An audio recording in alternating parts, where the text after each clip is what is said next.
Next course outcome है हमारा determine electrical quantities of three phase AC circuit. हमने single phase की AC circuit की भी हमने इलेक्ट्रिकल क्वांटिटीज़ पढ़ी थी। उसी प्रकार से हमारा course outcome three phase AC circuit के लिए भी होगा।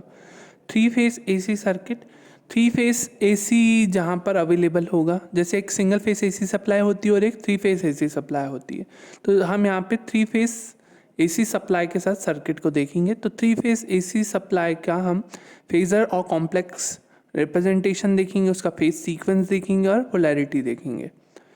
जनरली थ्री फेज वोल्टेज जो है या थ्री फेज सप्लाई जो हमें प्राप्त होती है वो थ्री फेज एसी जनरेटर के द्वारा प्राप्त होती है, जिसे हम सिंक्रोनस जनरेटर भी बोलते हैं और अल्टरनेटर भी बोलते हैं और एसी जनरेटर भी बोलते हैं। तो three phase AC generator, synchronous generator, alternator द्वारा थ्री फेज वोल्टेज को उत्पन्न किया जाता है। ये जो पूरा आप मशीन में पढ़ेंगे, मशीन 2 में थ्री फेज कैसे होता है, क्या ज़्यादा डिटेल में आप वहाँ पढ़ेंगे। मैं बेसिक बता सकता हूँ आपको कि जो जनरेटर है उसमें एक रोटेटिंग मैग्नेट होगी जिसे हम रोटर कहेंगे, जो कि स्टेशनरी वाइंडिंग के अराउंड होगी, तो उसे हम स्टेटर कहेंगे। स्टेटर और रोटर बेसिकली मशीन्स के दो प्रमुख भाग होते हैं। जिस स्टेटर जो होता है वो स्टेशनरी पार्ट होता है, रोटर होता है रोटेटिंग पार्ट।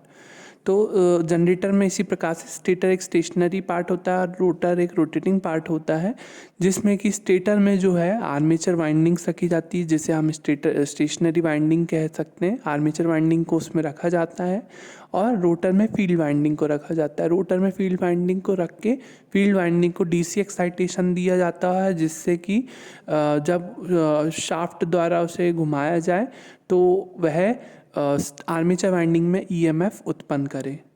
रोटर वाइंडिंग में हम डीसी इसलिए देते हैं कि उसमें पोल्स फॉर्मेशन बन जाते हैं। हालांकि ये बहुत डिटेल में है, मैं आपको बताने जाऊंगा तो चीज़ें क्या है बढ़ती जाएंगी। तो हम वो जो चीज़ है, वो पार्ट जो है वो आप मशीन में पढ़ेंगे। हम यहाँ पे बेसिक सिर्फ ये देखेंगे कि एक रोटेटिंग मैग्नेट होगी जिसे हम रोटेटिंग पार्ट बोलेंगे, और उसकी जो अराउंड होगी वो स्टेशनरी वाइंडिंग होगी, थ्री फेस आर्मेचर वाइंडिंग, जिसे हम स्टेटर कहेंगे। ये पार्ट हमारा स्टेटर है, ये पार्ट हमारा रोटर है। इसी प्रकार से हमने जो ए डैश, ये बी डैश है और सी डैश जो है, ये हमारी क्या है, थ्री सेपरेट वाइंडिंग्स है, कॉइल्स भी बोल सकते हैं हम, थ्री सेपरेट वाइंडिंग्स, जिनके टर्मिनल्स क्या है, A dash, B dash, C dash. ये हमारी थ्री फेस आर्मेचर वाइंडिंग है, जिन्हें 120 डिग्री डिस्प्लेसमेंट के साथ रखा है। जैसे ए और बी और सी है यहाँ पे, तो ए बी सी के बीच में, इसके बीच में 120, इन दोनों के बीच में 120 और इन दोनों के बीच में 120 डिग्री एंगल। इसी प्रकार से A dash, B dash, C dash में भी 120 डिग्री का एंगल का डिफरेंस होता है। तो जैसा कि कॉइल्स जो हैं 120 डिग्री एक दूसरे से डिस्प्लेसमेंट में है, तो जो इसमें वोल्टेज इंड्यूस होगा कॉइल्स में, ये रोटेटिंग मैग्नेट है हमारी, इसको हम प्राइम मूवर की सहायता से एंटी क्लॉकवाइज और क्लॉकवाइज डायरेक्शन में घुमा सकते हैं, जिसमें नॉर्थ और साउथ पोल फॉर्म्स हैं। अब ये मैग्नेटिक फील्ड जब कंडक्टर्स को कट करेंगी तो उसमें ईएमएफ इंड्यूस होगा। ये हमने फैराडेज के लॉ में पढ़ा है, इलेक्ट्रोमैग्नेटिक इंडक्शन में। तो यहाँ पे भी वही प्रिंसिपल फॉलो होगा, इसको क्लॉकवाइज एंटी क्लॉकवाइज घुमाया जाएगा प्राइम मूवर की सहायता से। जैसा कि कॉइल्स जो है वो 120 डिग्री डिस्प्लेस्ड है, तो 120 डिग्री डिस्प्लेस्ड होने के कारण कॉइल्स में जो वोल्टेज इंड्यूस होगा वो मैग्नीट्यूड में तो इक्वल होगा, पर फेज में 120 डिग्री एक दूसरे को विस्थापित होंगे। 120 डिग्री का उसमें डिस्प्लेसमेंट होगा, एक दूसरे से 120 डिग्री आगे पीछे होंगे। जैसा कि हम इस डायग्राम में बना सकते हैं, जैसे कि आप देखो, ये जो बनाया है मैंने ए डैश है ना, ये 0 से स्टार्ट हो रहा है, तो ए डैश और बी डैश जो होगा वो 120 डिग्री के बाद, जैसे कि यहाँ से है ना, ये 90 डिग्री होता है, ये 120 डिग्री होता है, तो ये 0 डिग्री पे ए डैश और 120 डिग्री पे बी डैश स्टार्ट होगा, और फिर उसके बाद 120 डिग्री और बाद, मतलब कि 240 डिग्री पर, यहाँ तक 180 कंप्लीट हो गया। 180 प्लस फिर और हमने कितना कर दिया यहाँ पे 60, तो ये हो गया 240 है ना। तो 240 डिग्री पर वीसीसी डैश स्टार्ट होगा। तो इस प्रकार से हम वेव बनाए हैं। वेव आप बनाने का सिंपल तरीका है, अगर आपको नहीं बनाते तो आप कैसे बना सकते हैं, जैसे मैंने ये ट्राइंगल बनाया इस प्रकार से है ना, ऐसा बना लो और उसके बाद ये इस प्रकार से ज्वाइन कर लो, ठीक है, और इसको भी नीचे इस प्रकार से ज्वाइन कर लो, तो ये आपकी 3 फेज वेव बन जाती है। तो ये बहुत सरल तरीका है इस प्रकार से बनाने का 3 फेज वेव को। V A A dash, V B B dash और V C C dash. V C C dash जो है उसको हम बोल सकते हैं 120 डिग्री आगे से भी, है ना। तो ये 120 डिग्री, इसको -240 में भी लिख सकते हैं और +120 डिग्री भी लिख सकते हैं। तो उसी को हम रिप्रेजेंट करेंगे। जैसे वी ए डैश है, यहाँ पे 0 आपने रेफरेंस पे लिया, तो वी बी बी डैश क्या होगा 120 डिग्री आगे, वी सी सी डैश क्या होगा और 120 डिग्री आगे। तो इस प्रकार से वी सी सी डैश और वी ए डैश में भी क्या होगा 120 डिग्री का एंगल।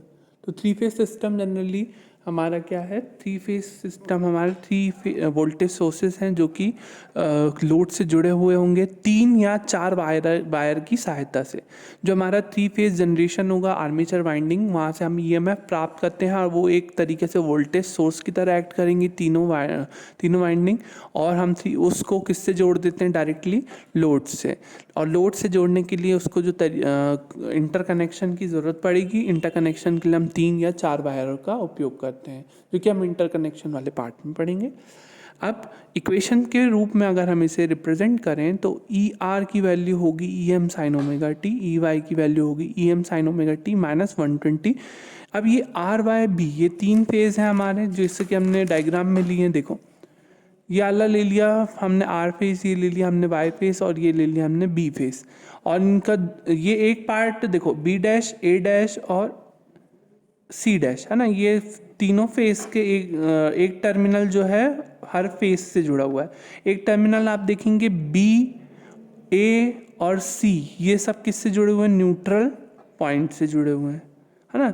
तो वाइंडिंग का एक टर्मिनल फेस से और दूसरा टर्मिनल न्यूट्रल पॉइंट एन से जाके जुड़ता है।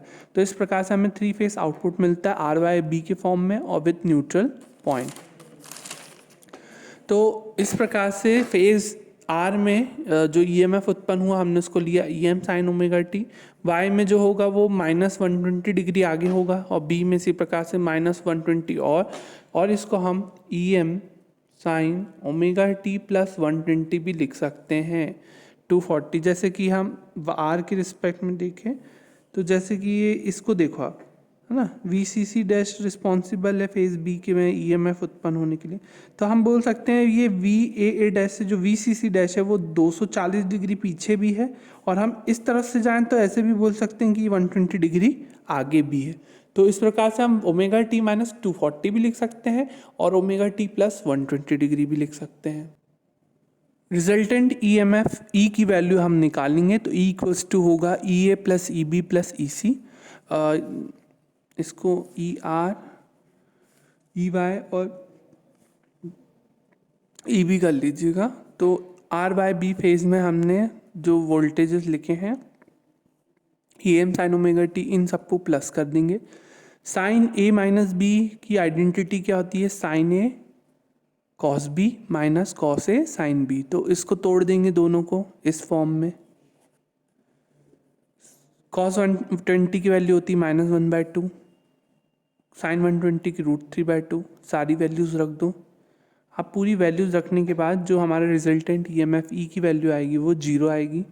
तो मैग्नीट्यूड वाइज ये सब क्या है, आपस में इक्वल है ना। तो ये इसका मैग्नीट्यूड जो है वो इक्वल है, बस ये डिस्प्लेसमेंट में 120 डिग्री एक दूसरे से आगे पीछे है, पर मैग्नीट्यूड इनका इक्वल है, इसलिए इनका रिजल्टेंट ईएमएफ का समेशन जो आता है वो 0 आता है। तो ये प्रूफ करने के लिए एग्जाम में आ सकता है, तो आपको ये पूरा डायग्राम बना के ये प्रूफ करना पड़ेगा। ई इक्वल्स टू 0 आता है रिजल्टेंट ईएमएफ, है ना, रिजल्टेंट इंस्टेंटेनियस ईएमएफ, तात्क्षणिक ईएमएफ का मान, ये आपको निकालने के लिए एग्जाम में आ सकता है।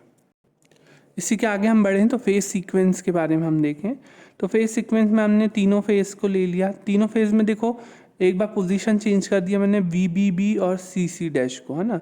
तो जब हम ऐसा करते हैं, है ना, तो ये जनरली क्या होता है, ये सीक्वेंस बनता है ए डैश, बी डैश और सी डैश। ये सीक्वेंस तब बनता है जब रोटर को हम एंटी क्लॉकवाइज घुमाते हैं, और जब हम रोटर को क्लॉकवाइज घुमाते हैं तो हमारा सीक्वेंस चेंज होकर ए सी बी डैश हो जाता है।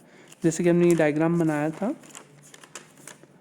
जब रोटर आपका ऐसे घूमेगा, है ना। तो रोटर इस एंटी क्लॉकवाइज डायरेक्शन में घूमेगा, तो हमारा सीक्वेंस क्या होगा, A dash, B dash, C dash, है ना, देख रहे हो ना, ए डैश, फिर बी डैश और फिर सी डैश। लेकिन अगर जब ऐसे घुमाएंगे तो सीक्वेंस क्या हो जाएगा, ए डैश, सी डैश और बी डैश। तो इसी प्रकार से जब हम रोटर को एंटी क्लॉकवाइज घुमाते तो हमारा पॉजिटिव सीक्वेंस बनता है, और क्लॉकवाइज घुमाते तो हमारा नेगेटिव सीक्वेंस बनता है। तो वी ए डैश को जैसे हम वी पी यहाँ पे हमने R M S value of voltage ले ली है, या इफेक्टिव वैल्यू हम बोल सकते हैं, वी फेज वोल्टेज हमने किसी एक वोल्टेज से रिप्रेजेंट किया है इसको, इसका कुछ मान होगा मैग्नीट्यूड में जिसका वी पी मान है। क्योंकि तीनों फेज में वोल्टेज का मैग्नीट्यूड सेम होता है, इसलिए हमने वी पी तीनों जगह ले लिया, क्योंकि ये फेज वोल्टेज के बराबर हमने इसको ले लिया है और इनके मैग्नीट्यूड को हमने इक्वल मान लिया है। बस इसमें जो डिग्री होगी वो चेंज हो जाएगी, ये 0 डिग्री पे है तो ये -120 होगा, और ये फिर -240 पे या +120, हम ऐसे भी देख सकते हैं और हम ऐसे भी देख सकते हैं। तो ये फेज सीक्वेंस पॉजिटिव सीक्वेंस होगा जब हम रोटर को एंटी क्लॉकवाइज घुमाएंगे, और वीपी यहाँ पे हमारी आरएमएस इफेक्टिव वैल्यू है। ठीक है, इसके केस के लिए अगर हम लिखेंगे तो क्या होगा, नेगेटिव सीक्वेंस क्या हो जाएगा, V A dash, V C dash और वी बी डैश। ये हम इसको इस प्रकार से लिख के लिखेंगे। तो वही मैंने लिखा हुआ है, जैसे कि हम फिगर बी में लिखेंगे तो फिगर बी में हमारा R Y B sequence produce होगा, और इसमें हमारा R B Y sequence produce होगा। तो दोनों को रोटर की दिशा में घुमाने पे निर्भर होगा। तो इस प्रकार से हमें पॉजिटिव और नेगेटिव दोनों सीक्वेंस प्राप्त होते हैं। यहाँ पे हम बोल सकते हैं वी ए जो है वो लीड कर रहा है वी बी डैश को 120 डिग्री से, या हम बोल सकते हैं वी बी डैश जो है वी ए डैश को 120 डिग्री से लैग कर रहा है। तो इसी सीक्वेंस में हम लिख ले सकते हैं आर बाई बी सीक्वेंस इस प्रकार से प्रोड्यूस हुआ, जिसमें वी ए डैश जो है वी बी को डैश को लीड कर रहा है, और ये वोल्टेज वी सी डैश को लीड कर रहा है। इस प्रकार से हमारा आर बाई बी सीक्वेंस उत्पन्न होगा, और रोटर को हम एंटी क्लॉकवाइज दिशा में घुमाते हैं तो इस हिसाब से हमें पॉजिटिव सीक्वेंस प्राप्त होता है। तो आप ये कन्वर्ट करके लिख लीजिएगा, वर्ड टू वर्ड मैंने हिंदी में नहीं लिखा है, आपके ऊपर है काम, आप ये लिख लेना हिंदी में। और इसके बाद हम जो है इंटरकनेक्शन नेक्स्ट क्लास में देखेंगे।